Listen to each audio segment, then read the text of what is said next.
All right, I have 2:01 local time here, so we're going to go ahead and get this started off. So again, welcome to our farmer training program webinar this afternoon. We're glad that you all could join us. Let's get the slides here. So I'm Justin Barkley. I'm the Global Education Operations Manager here and also work with the veterans that are part of our program here at Rodale in different capacities. And next to me is Dan Kemper. He's our master trainer here, and he does, the majority of their in-field training for all of our students that are part of our farmer training program. So just a real quick thing about webinar etiquette. So just make sure that everyone can hear us okay. Double check your on-screen audio settings. And we do request that you post any of your questions in our Q&A button that should be located on your screen. And we'll get to the questions later on. So we're going to try to get through these slides relatively quick and leave a ton of time to answer your questions as they pop up. So if you are unable to watch this live, or if you have to drop off for another meeting or something pops up, this webinar is being recorded and will be available in approximately 1 week at that website below. So just a little bit about the Rodale Institute. So we're a 501c3 nonprofit, focused there on organic research and farmer training. So we have a long list of experience there. We've been in existence since, early 40s, 75 plus years of knowledge that we're able to share with our students. I'm very proud of this fact. Our founder, J.I. Rodale, I'll let you guys read that, but the big takeaway from this is the mantra that we believe: healthy soil equals healthy food equals healthy people. So that's why we are all here today, to learn about how we can not only impact the environment, grow healthy food for our communities, how we can keep us, ourselves and our family and loved ones and family and community all safe and healthy. So now we're going to get to the meat of our farmer training program. So that's just one of our cohorts back a few years back in 2023. I'm going to turn it over to Dan. Great, thanks. Yeah, so like Justin said, my name is Dan Kemper. I'm the master trainer here. So I get to do a lot of the training in the field with students. I get to walk them through the program. The program as it is now is a little bit different than it was when it first started. So this, for all intents and purposes, is an internship, but the transition we've made from kind of more of just a laborious position to fill to a more educational experience has, really taken us to a new level over the years.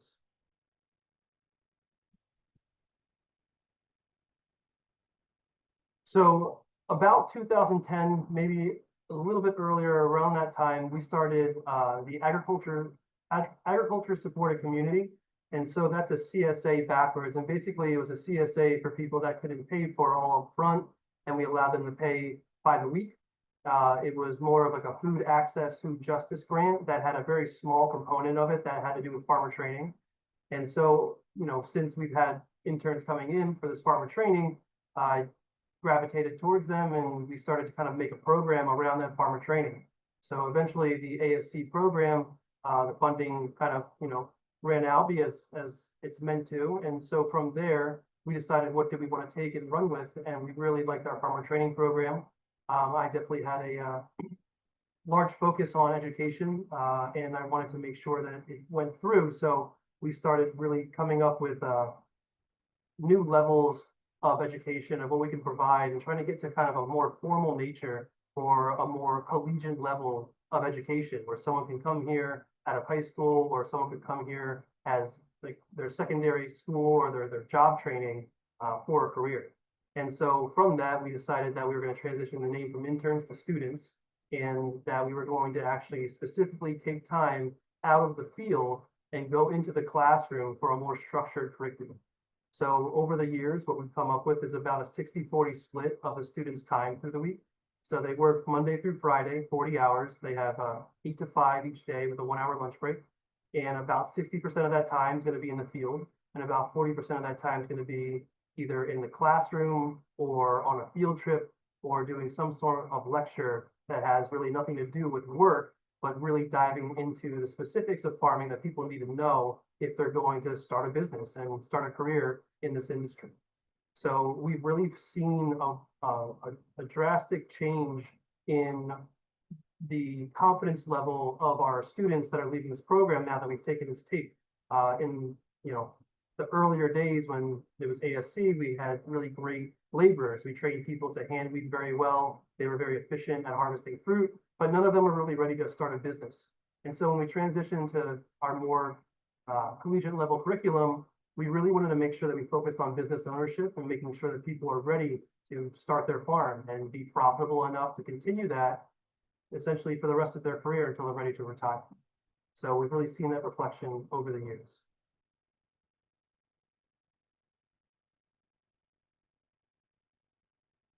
So a little bit about our RIFT program and our Veteran Farmer Training program. They're essentially the same program. So it's all one cohort together, the veterans and non-veterans. And it's underneath my guidance and instruction and lessons. But it's essentially a different recruiting program so that we can give our veterans 50% of the cohort essentially. So making sure that we're reaching out and helping people in need and giving them a new career, giving them a new life, and making sure that they can be an immersive experience along with other people that are not in the military. We do offer salaries or wages for our training program. So for the entire 40 hours, regardless of if you're in instruction or if you're working in the field or if we're on a field trip, our students are being paid for that entire time. We also offer free housing to our students or for people that are not in commuting distance. So that's another way that we try to stay inclusive. Many other programs you have to pay to get into and no housing is available. And we were missing a large portion of people that were passionate about farming. So we made that decision to provide housing and provide a salary. And that really makes sure that we get everybody we want and everybody that's possible into this program. The program is 35 weeks long and there's no short season opportunities. You have to commit to the entire 35 weeks. It is continuous. There's not a summer break or there's not a break in between. It's going to be, pretty nonstop learning and working the entire time.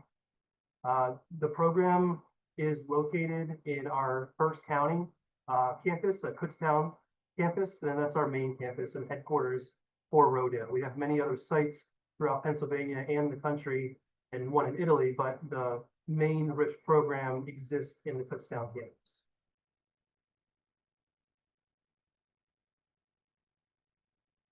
So just a really brief overview of what happens and what the students can expect to go through. So you're going to go through your application process.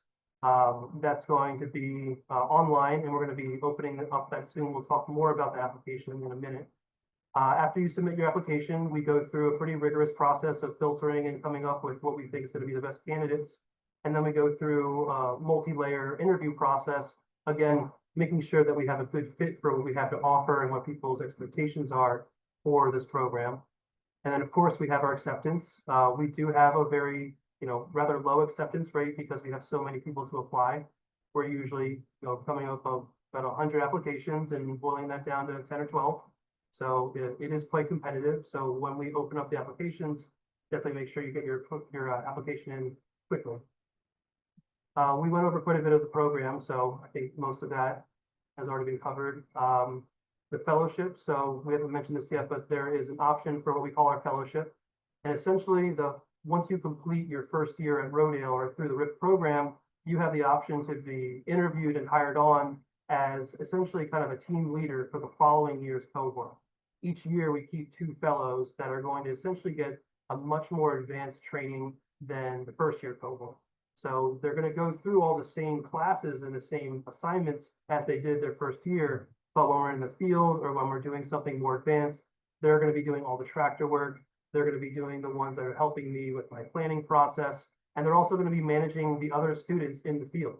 So while they're still students themselves, they're going to be able to have that experience of telling people what to do, how to do it, and when to do it, essentially.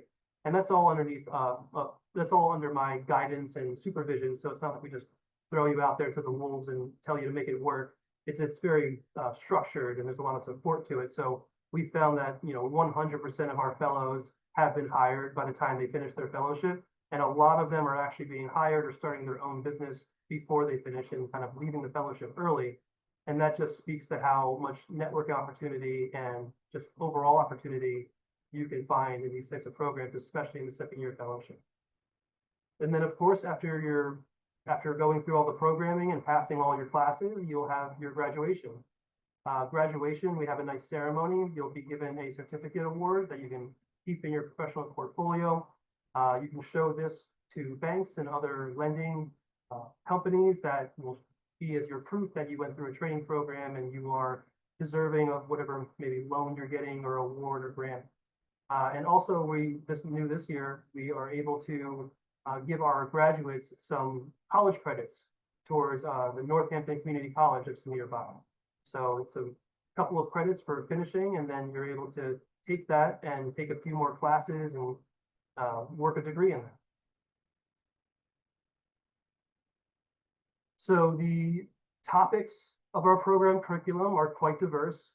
When we plan a program like this, we really have to think about what our impact is and what the goals are. And what we really want is to cast a wide net so that when people come in here and have so many different plans for what their ideal farm situation is, we can have a system or a model or a lesson or a field trip that's going to cover their needs and give them that really direct information and really hands-on experience in whatever it is that they want to get into. So whether somebody comes here and wants to do bees or vegetables or corn, we have all these different systems in place where we can show you that in real time, side by side with other systems, and see the differences. And so that's really important, not just because people want to learn about that one thing they have in mind, but it exposes everybody in the cohort to all these different systems that they might not have even thought of.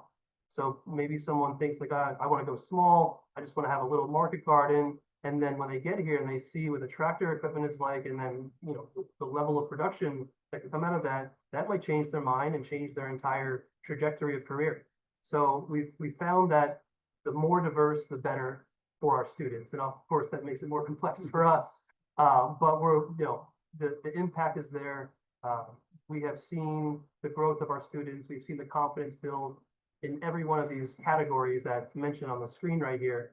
And all of these are really important for owning a business. Again, we really want to focus on people being able to have a profitable business because that's what allows this mission and this impact and the farmer's voice to continue through their community and through the rest of society. So if you can't turn a profit, it doesn't really matter exactly what your mission and your voice is if you don't have the audience and the market that's going to support you or hear you or care. Then it's all for naught. And so we, seen plenty of people start businesses and fail. We've seen why, and we've taken all of that into account. And so this program, this curriculum is really dedicated to keeping people into that mindset of having a business, making sure it's profitable, and of course, growing what you want to grow and, enjoying the hard work that comes with it. But it really needs to focus on being able to have that business mindset. So that's generally our program stands on production, science, and finances. And that's basically what you'll get when you enter this program. And when you leave, you'll be able to navigate this industry and this market with confidence, and you'll be able to make decisions on your own. So that's what we have to offer for our curriculum. And then of course, at the bottom, you can see just the constant networking opportunities that are available while you're here at Rodale. We have lots of visitors. We have lots of VIP guests. This is kind of a historical site.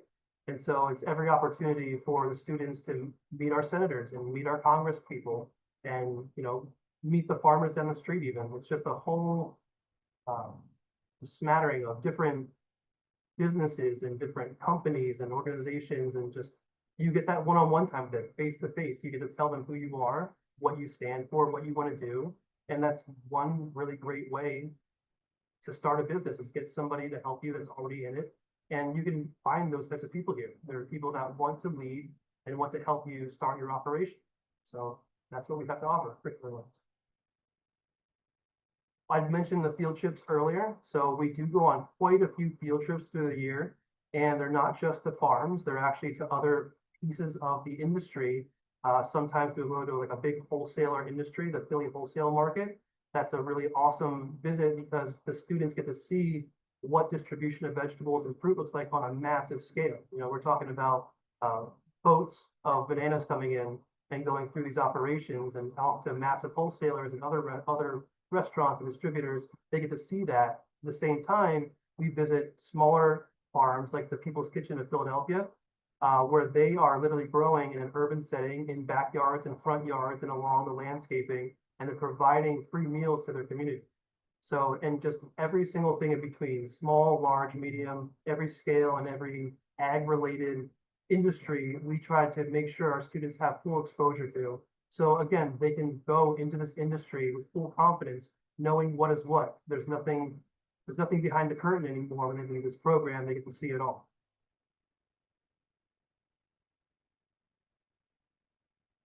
So some of our statistics for our RIF program, we have over 100 interns to date and over 13 growing seasons. We have a very diverse group of alumni, and our youngest was 17, who turned 18 during her time here, and 60 plus. I think that my oldest student was actually 76 years old, and he did a great job, kicked butt. He's in Jersey now, selling tomatoes. So some of the students that have moved on to success are Kagan Hilaire. He opened his own farm, Blackbird Farms. That's actually him on the screen, but his awesome cabbage. Baylor Lanson is now working at Camino Farms, which is a nonprofit that donates all of their livestock meat production to food banks. Lizzie Beller has a flower farm, Bubbly Hills Farm, that's at the Seed Farm, which is a farm incubator. Jackie Berenz is at Big Sky Farm in New York as their livestock manager. Will Christie has opened his own business called Gathering Light, where he grows mushrooms and sells them to local grocers. Gigi Copeland has opened Blue Cat Farm, which is going to be vegetables and honey, and she has a little farm shop on her property. And Andrew Hall is actually one of our newer farmer trainers at Heartland RIF, which is in Kansas Wesleyan University. That's a newer farmer training program that we started up in partnership, and Andrew's a fellow alumni, so we're happy to have him over there teaching them all about livestock. So like I said, we're a very diverse group. You know, we have students from so many different states, almost all of them, not quite yet, but we're getting close. And I'll turn it over to Justin now to talk a little bit more about our veterans. Thanks, Dan. So like Dan mentioned before, the Veteran Farmer Training Program is really just a subset of the overall RIF, or Rodale Institute Farmer Training Program. So a lot of times the terms are almost interchangeable, but we do keep them separate for allows us access to separate funding mechanisms and stuff like that. So as Dan mentioned, you know, some of the statistics. So we've had just over 80 veterans that have participated. Our first veteran came on site here in May 2016, and I still have contact with him. I actually just reached out to Jeff Hogan just within the past 2-3 days. So he's doing good stuff down there in his home garden. But our range, but our age is slightly older because a lot of our people, you know, obviously did a tour of service before they came to our program. So our youngest was 24, Josiah. And then Dan actually mentioned, you know, Bernie. So he's actually the second guy there and one of our highlights, currently farming in South Jersey. So we've had a couple veterans that were north of 70. I wouldn't say that's, you know, the norm or the average, but we have had a couple. So we opportunities open to all, you know, all demographics of, you know, our different veterans. We've had Vietnam veterans all the way up to, you know, the current conflicts that we've had. So kind of broken it down there between, you know, male, female. Then, as you saw early on in that first slide, I must have an unconscious bias there because I seem to recruit a lot of Army people there. So maybe I'm just like secretly recruiting them and turning other people away, but it's definitely not intentional. But they are the biggest service branch, so there's a lot more veterans within the Army than compared to some of the other smaller branches. But again, you can just kind of see some of the wide variety of opportunities and programs for farms that these veterans are running. You know, Chuck was one of the inspirations for me even creating the Veteran Farmer Training Program. So I used to run a secondary program that we had in conjunction with Delaware Valley University called the Organic Farming Certificate Program, which was really geared towards veterans. It's a really great program. I still recommend people about that opportunity. So they used to spend their summer semester here at Rodale, and they spend the other spring and fall semesters there at Del Val, which is located just outside Philadelphia there in Doylestown. But Chuck came up to me and said, Justin, it's like, I want to learn about farming, but I just don't want to go back to the formal university or formal college environment. So created a light bulb in my mind. We were able to get some funding. We were able to launch the the Veteran Farmer Training Program in May of 2016 after securing funding in late 2015 and early 2016. So some of the other highlights there you can see Matt Pfeiffer, he's a USDA inspection agent. So he's all worried about the integrity or maintaining the integrity of organic produce that's coming into the country. And a lot of other veterans there are doing different things. So I want to talk about Ramon Madrid. He was one of our great veterans. And we actually loved him so much, we actually hired him here at the Rodale Institute. So we're actually going to bring him on board here towards the latter portions of our webinar here to help with the Q&A session and answer any questions, from his perspective going through as a student and also as a fellow. Some of our more recent graduates, Sam Giesemann was in our 2023 cohort, is doing awesome things as an agroforestry manager. Basically about 25 minutes away from here at an awesome farm that Rodale is doing more and more to partner with. And then Lynn Walker.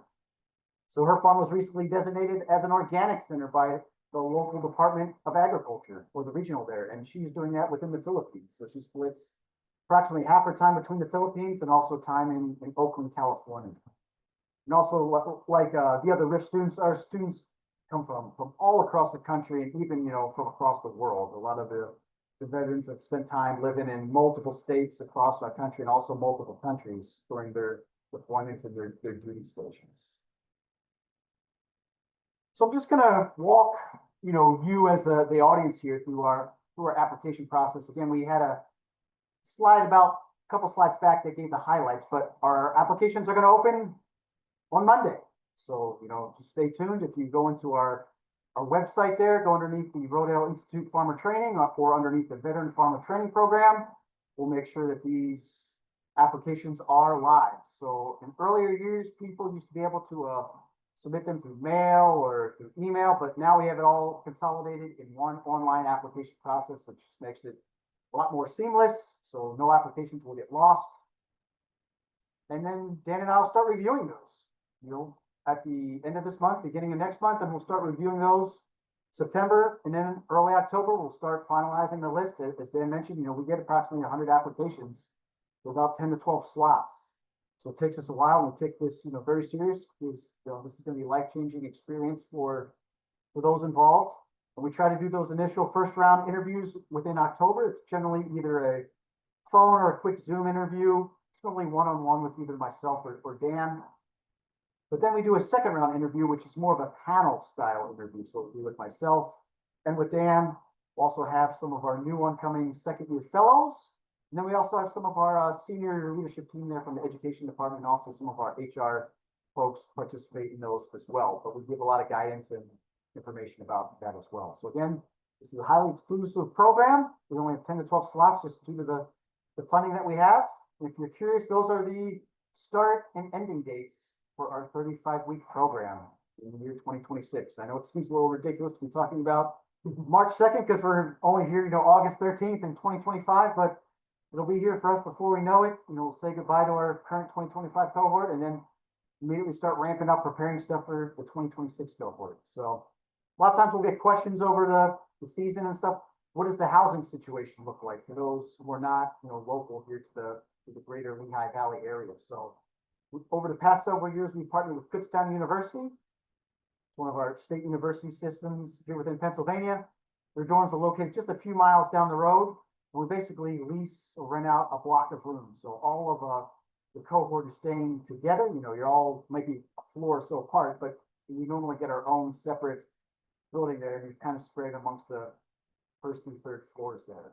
We do plan to give people an individual bedroom. So the pod, you'd be sharing, a shared living space, dining room, kitchen, but there are individual bedrooms that do lock, and there's also lock on the overall front door.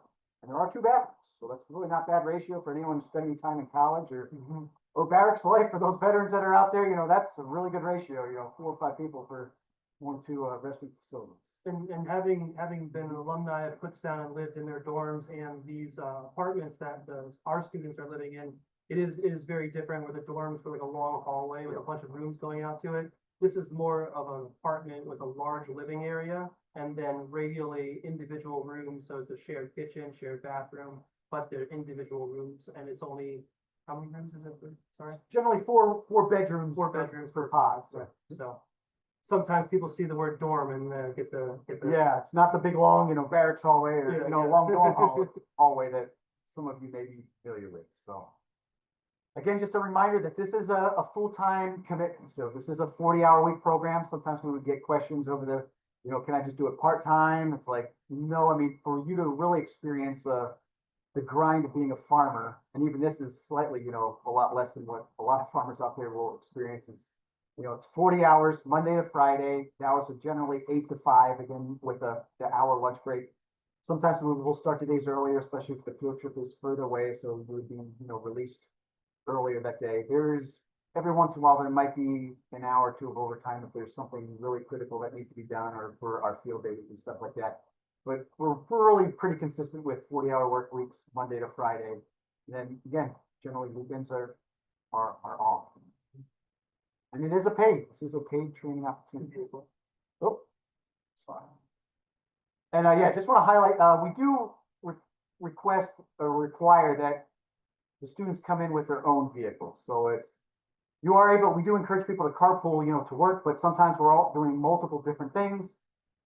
And it's just easier for people that not all the cohorts going to be doing the same exact thing all the time. And it's helpful for people to have multiple, vehicles able to do their own grocery runs, do their own, banks if they have to go there, just do some of their own shopping without, constantly having to bum rides off their commutes.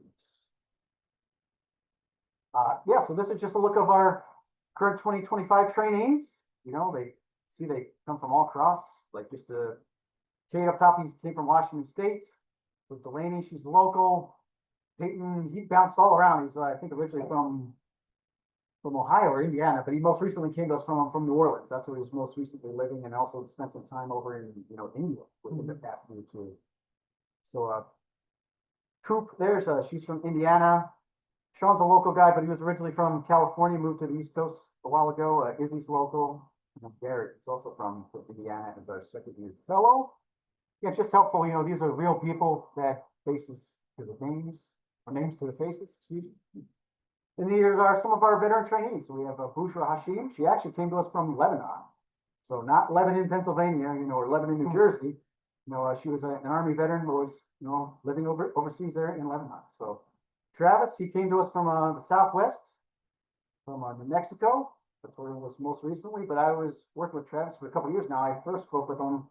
He was doing active duty over in Wiesbaden, Germany, 2-3 years ago when he was interested in participating in this program once he left active duty. So Brantley, he's from California, and Nick is from Ohio, but also recently spent a couple of years in Pennsylvania. So here's we'll talk about some of our local partners. Yeah, so we have plenty of partners and friends that we are able to visit. Some of the more prominent partners that are really helping push our mission forward are the Seed Farm. The Seed Farm is a incubator farm where small scale new farmers are able to get land access and even access to large equipment and expertise to start their business without that really big upfront cost of purchasing a lot of land and going in with all the risks. So it allows them, with the business plan that they finished here, to go kind of try it out where there's a lot more resources. Even though it's a smaller footprint of land, they can at least get their business started, their market started. Pocono Organics is an awesome company that is really focused on bringing healthy vegetables and healthy food to the Pocono area. They're right by the racetrack, and they're in partnership with the racetrack a bit. And, they're focusing a lot on CBD, as well as having a really nice kitchen there with an awesome chef that makes really great meals. So if you're around that area, make sure you stop by. PASA, Sustainable Agriculture, we partner with them in just so many ways. They're an awesome organization that really helps this area and this region to find the network and even sometimes the resources and training to promote more sustainable agriculture. So maybe not necessarily certified organic, although it's obviously people in the network there are very into organic, but it's really just trying to get agriculture that's healthy for our ecosystem spread across our region and hopefully eventually across our country. The Cartersville Farm Foundation, they are a nonprofit that's out towards New Hope. They're in Mechanicsburg. Yeah, I think it's Mechanics. Real, I always get them mixed up. One of It's them's east, one of them's west. It's the one in Bucks County. Yeah, they're an awesome nonprofit that has a pretty large scale of production, and they donate 100% of their yields and of their food to food banks. And they were actually spotlighted in New York Times for their efforts and the impact they have on the world and what they're doing. And just awesome people there. I'm really great friends with the farm manager, Steve. If you're, if you want to support that type of things, or if you're in the area, make sure you check them out. And then the Farmer Veteran I'm Coalition. happy to talk about the Farmer Veteran Coalition. They've been a great organization that we've partnered with for a number of years with the Rodale Institute. We have a formal MOU signed with them. I myself am a member. So the Farmer Veteran Coalition, there's at least 55,000 members spread all across the country. They do a lot of their work through their state chapters. So they are a national organization with 55,000 members, but they have a staff of like 8 or 9 people. So they do a lot of tremendous, work and lobbying on behalf of veterans getting into agriculture. Their executive director is invited to a lot of big meetings. The former executive director has been invited to the White House to help with their garden planting and stuff like that. They've been able to get discounts from Johnny Seeds, discounts for Kubota tractors. So I encourage all veterans that are out there to join the Farmer Veteran Coalition. Again, it's free, it doesn't cost you anything. They only send about 1 or 2 emails out a month with really good updates and information about opportunities. And just to reiterate, like Dan said about the Cartersville Farm Foundation, these guys are growing restaurant quality food and donating to local food banks, which is just tremendous. Yeah, produce and livestock and the steaks, the marbling, oh my gosh, that's high quality food. So obviously this program, it costs a fortune to run and to keep on running. And you can see just some of the funders there. I'm not going to go through all of them. I'll highlight definitely some of the big ones. So giant supermarkets. If you're from the Pennsylvania, New Jersey, Maryland, Delaware area, and they might be even further south than that by now. But Giant's been a huge supporter of us over the years on the Prairie Organics. But again, Dan mentioned Pocono Organics, one of our partners. So again, they're up there by the Pocono racetrack or the Tricky Triangle. It's the same family that owns the racetrack, set up the farm there. So again, you can see a lot of our other good partners out there. The Snyder Foundation. So that's the Snyder family that owns the Philadelphia Flyers, Mr. Comcast, stuff like that. They've been big supporters of us, and some of the other ones. Just so again, thanks to them that have made this program possible. This was not just a 1-year or a 3-year grant. Between the ASC and RIFT and the Veteran Farmer Training Program, it's been running since 2010, 2011, or 2016 on the veteran side of things. And it's taken a lot of consistent funding, and we're just so thankful. So again, here's some additional resources. You're like, hey, Dan, Justin, we love the program. I just can't commit. I'm not able to go there for all 35 weeks. I mean, I got it and I understand. So there are other opportunities for education out there. So that's our staff. So we're led by Renee. She's our Dean of Education. Jason is our Director. Then, the rest of us there, Nadine, Dan, the Master Trainer, myself, and Krista. So I think Krista's actually on the next slide here. So we do have a lot of workshops and field days and our guided tours. So that's actually Krista right there on top of, we're driving there, Benny. He's one of our electric golf carts that gives the guided tours of the farm, and it's really awesome. But you can see some of the great stuff out there. So I encourage you to check out our workshops if you're close by. Hop on our webinars like you are now. We have a lot of other good webinars coming up still for the remainder of the season. Check out some of our webinars that are within the archive section. So there's a lot of good information there from previous years. We have our virtual campus. So we have a lot of online classes that you can take. These are free self-paced courses. You can sign up and start knocking them out at 2 a.m. tonight, or you can sign up and start checking them out this weekend whenever your schedule allows for you. So again, we talked about the tours. We have our consulting team. So maybe you've already started farming. Maybe you've already started some, you're looking to make the leap from large garden, small farm, because sometimes those lines can be very blurry with the amount of work and activity that's involved. I would encourage you to reach out to our consulting team. So this is a free service for farmers within Pennsylvania and for other farms in different states as well. It does vary, so I'd encourage you to reach out, but I know it's definitely free for farmers within Pennsylvania that are looking to transition from what we refer to as conventional agriculture to organic.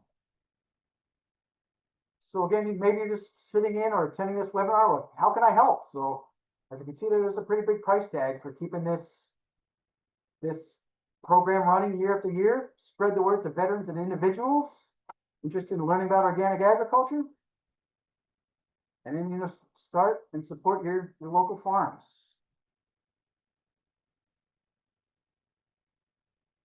Oops. Slide. So do you have any questions? So I'm gonna, actually, I'll have to take my eyes off here off the screen to pull up. I know there's either in the Q&A, if there's anything. I'm gonna keep this slide up. So if you guys want to check out those QR codes or copy down our information, but let me bring up our Q&A.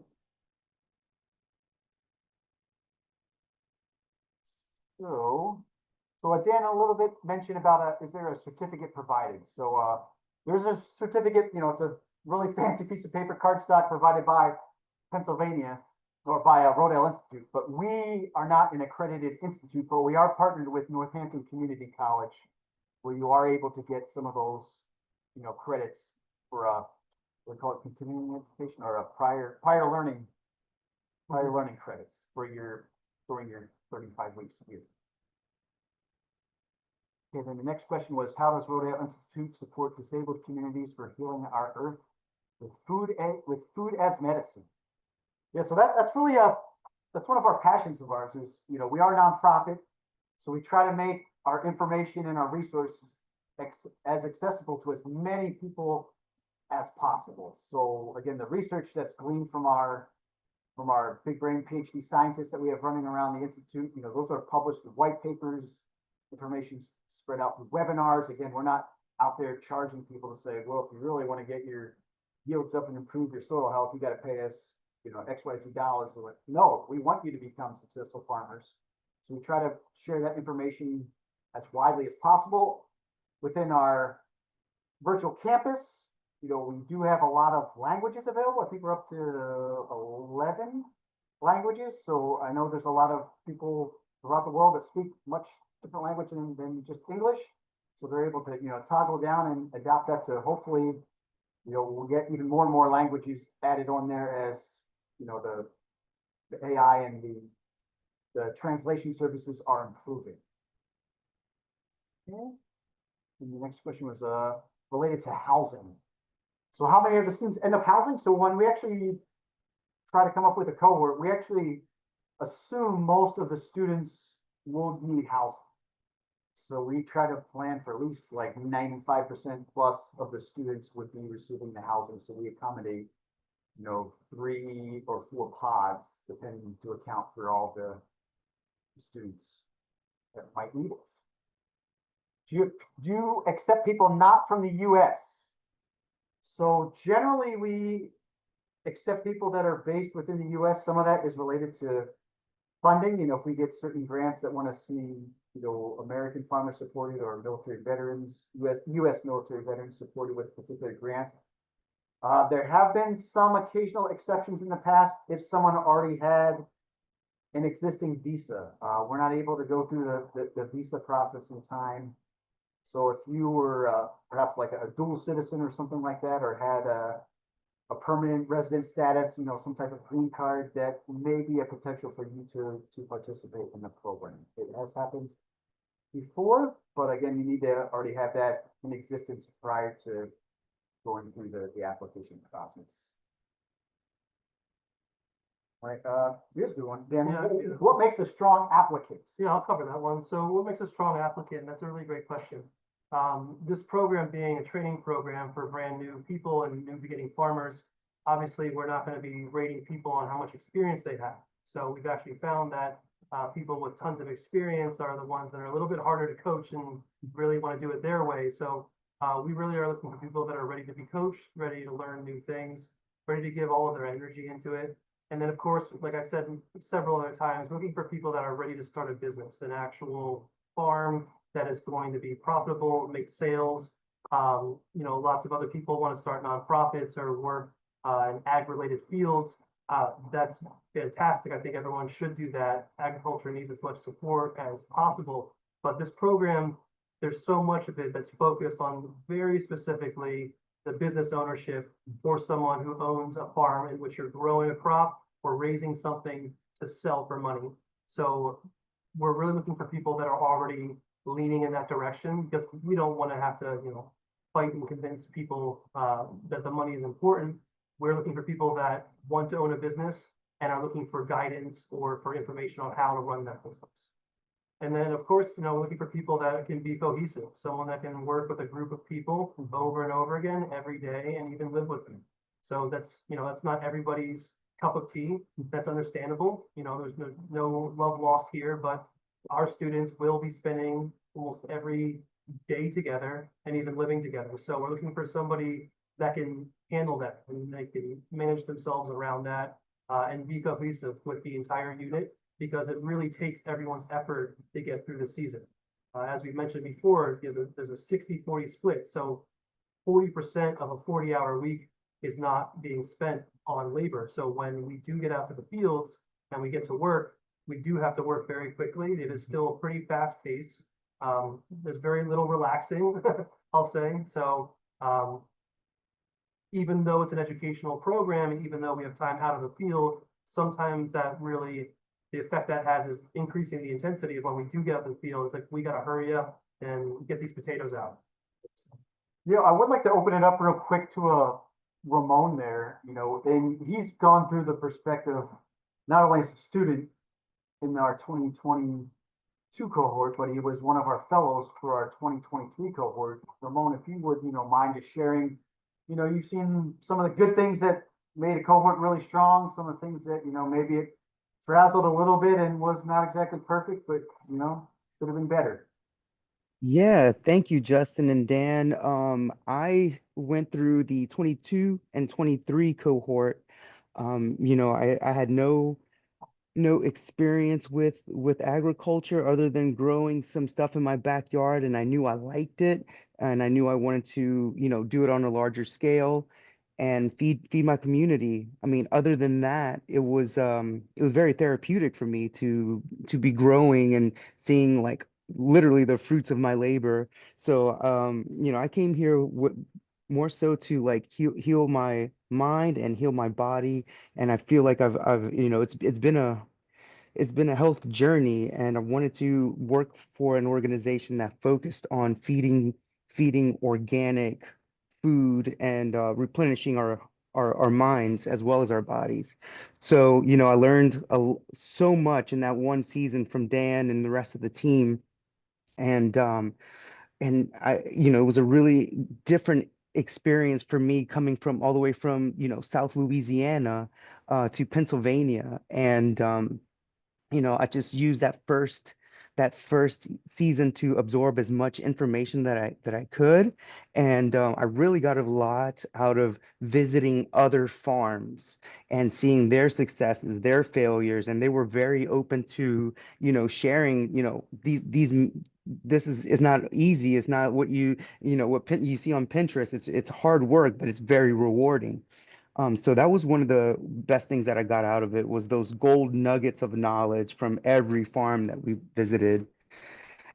And I was lucky enough to be asked to come back for the second season to assist in training the next cohort, where it was like, seeing people, the light bulb go off in their head and just saying, man, it's not it's it's it's not easy, but it's so simple. The less things that we're putting on our food and in our food is much better. So teaching the next cohort was uh reward in itself. So I applaud anyone that is getting into this and to choosing this, maybe a new career path, or wants to leave like the corporate world behind. And I wish you all the best to have a successful career. I know you'll be able to find all the knowledge that you're looking for at Rodale.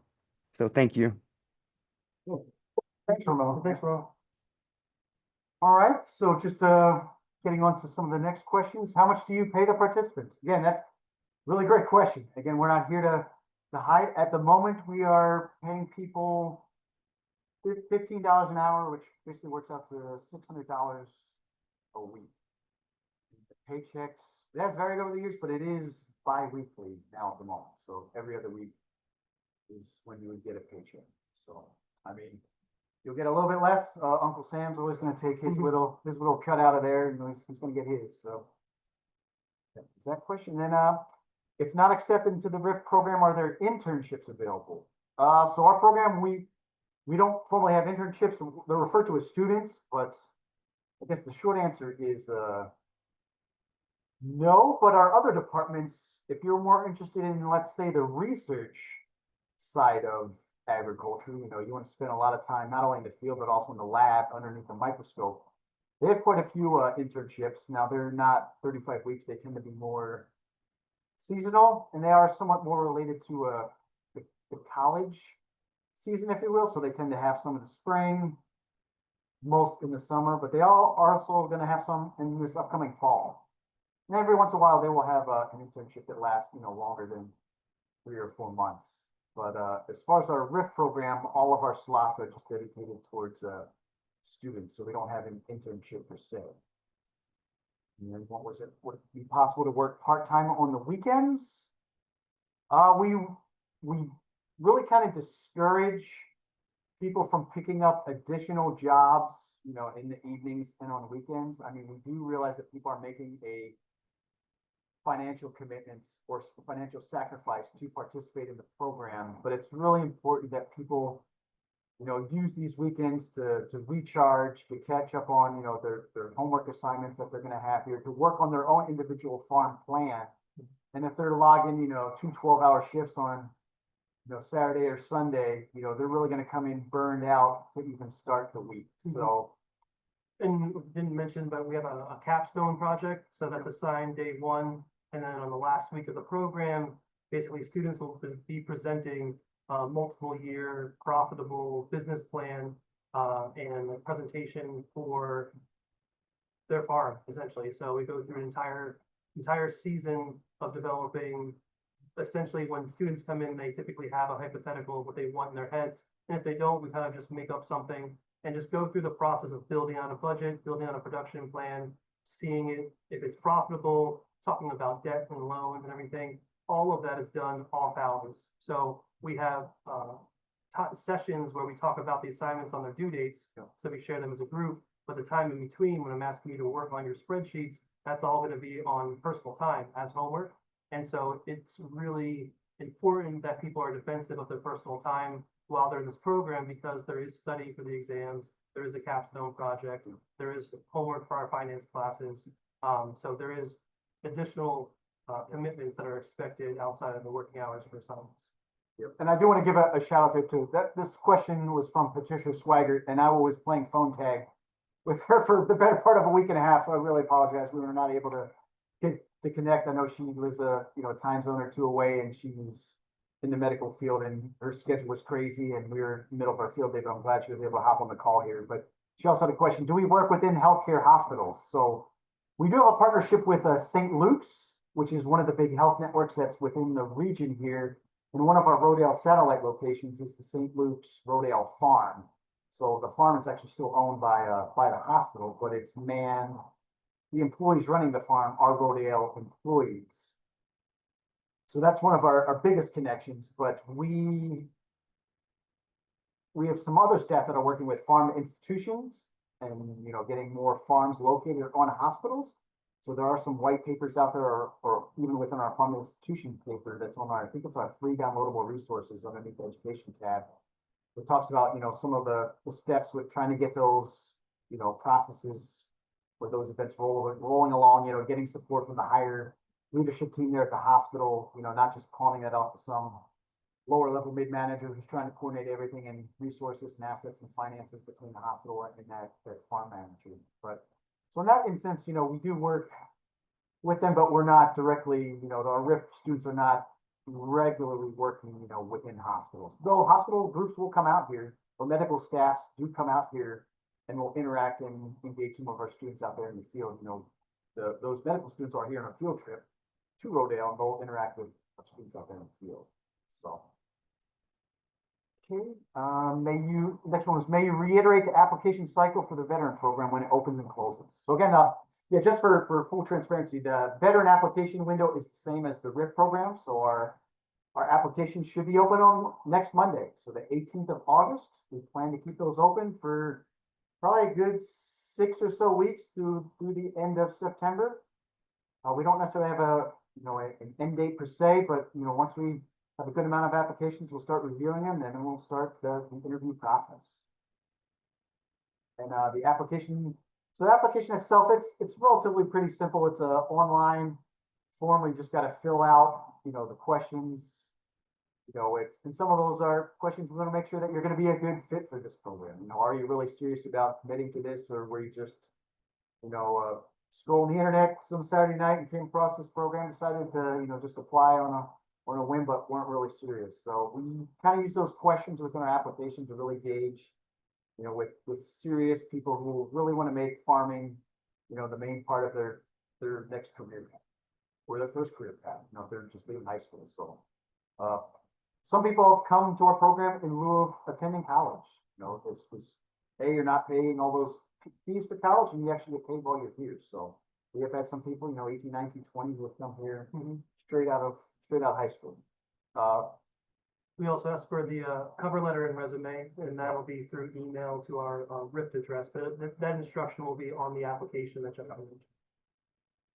So again, the application cycle is the same for veterans and for non-veterans.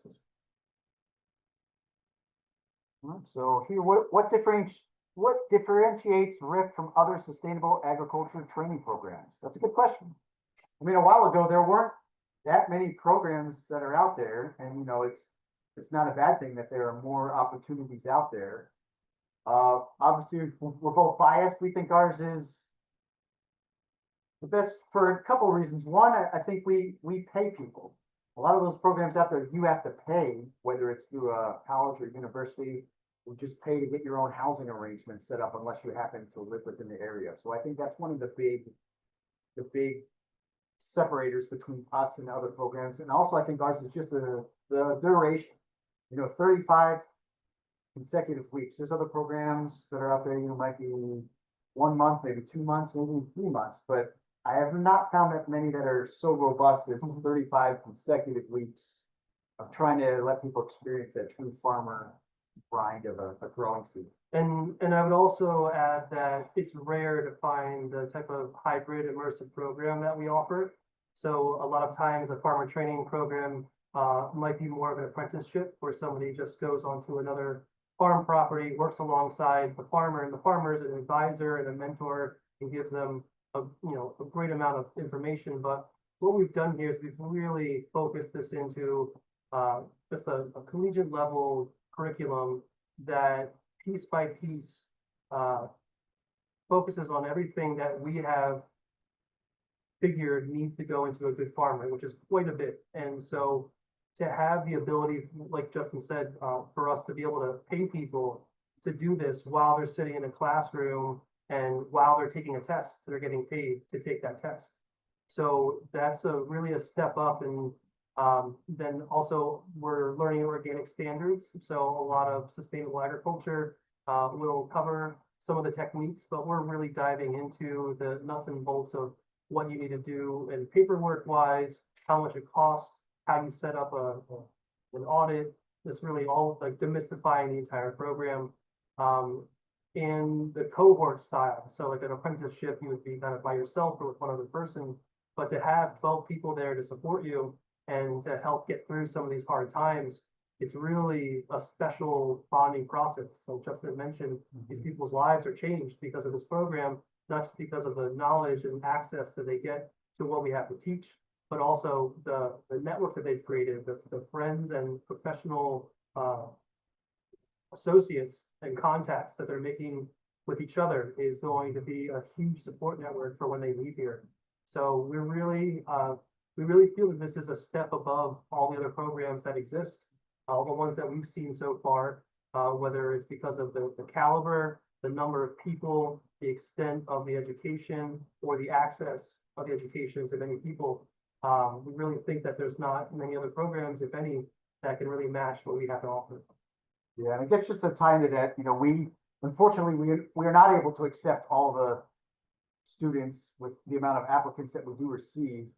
And unfortunately, we have to tell the large majority of people no, but we do encourage them, if agriculture is their dream, to do try out those other programs. It's not that they're inherently bad or wrong, but if agriculture is your passion, especially organic agriculture, go ahead and join one of those other programs if you're not able to be accepted. And we look forward to seeing your application in the following year. Sometimes it takes people 2 or 3 years to be accepted into a program. Again, we're not trying to be jerks or gatekeepers, but it's just a simple, math of amount of funding and physical space that we have for the amount of students that we can bring in. So kind of leads into one of the next questions from Jason here. So would a veteran who has been involved in some previous farmer program training and worked in various roles, but now wants to expand his knowledge with ambitions of having his own farming business as a veteran and help other vets along the way?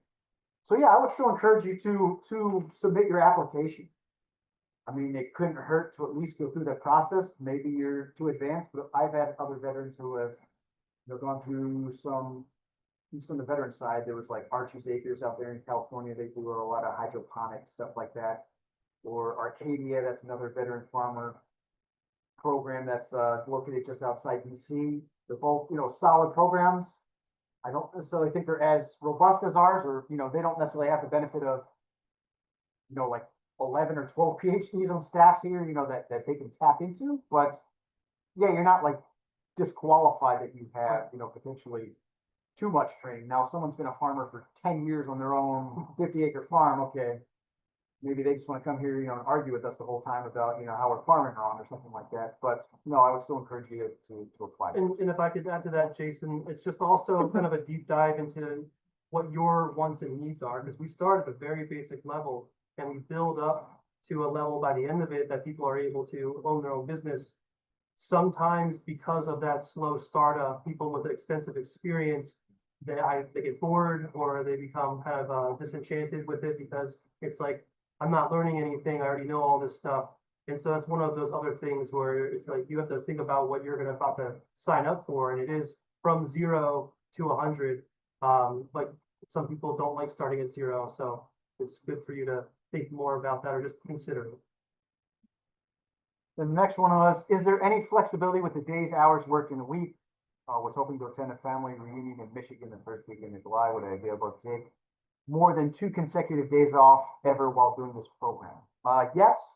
So you are allotted a certain amount of PTO days or vacation days, if you want to call them that. So we do realize that, especially those who are coming to us for 35 weeks, they're leaving family and friends behind. And there are some days that you have allotted for something like this. Now, we don't want people to take, multiple weeks off or months off at a time. That would be really detrimental to the programs, the way we have our curriculum stacked and scheduled. You would miss too much to catch up, but we definitely have people that are gone for, up to, a few days or up to a week at a time. So that is doable. Does Rodale offer ADA accommodations? Yes, to an extent. So we've had, quite a few discussions with our HR team over the years with this. So it's really on a case-by-case basis. We've had, veterans who have had disability that they suffered during their time in service, or even, non-veterans, who have had a disability. It really just depends on what that accommodation is. So I know that's a very fuzzy answer, but it depends. It's the best answer we can give you. It's on a case-by-case basis.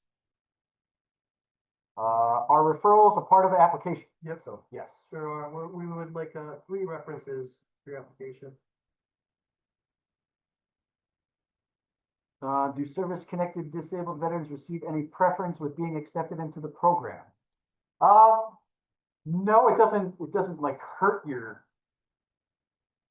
But it's not like certain government jobs. I know, if you're 30% disabled or more, you get extra points on your application. Ours does not work like that. So